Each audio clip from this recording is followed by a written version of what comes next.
Hi అండి, ఎలా ఉన్నారండి? ఈరోజు వీడియో అయితే దానిమ్మ చెట్టు చూపిస్తున్నానండి. ఈ దానిమ్మ చెట్టు అయితే మేము ఒకసారి దానిమ్మకాయలు తెచ్చుకున్నామండి.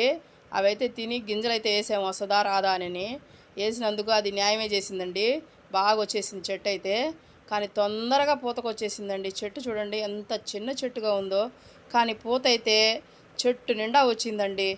అదేంటో మాకు అర్థం కాలేదు. సరే ఏం చేద్దాం చూద్దాంలే, వెయిట్ చేద్దామని చూస్తే పూస్తున్నాయి రాలిపోతున్నాయి, పూస్తున్నాయి రాలిపోతున్నాయండి. కానీ ఏం దాన్ని మేము బలమైనదైతే ఇచ్చాము, బలానికైతే ఇచ్చాము, కోడిగుడ్డని అదని ఇదని ఇచ్చామండి.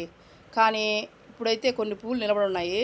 చూడాలండి మేము ఎలా కాస్తాయా ఏందనేది, వాటి టేస్ట్ ఎలా ఉంటుంది ఏందనేది. మేమైతే వేసినందుకు ఇదైతే న్యాయం చేసింది.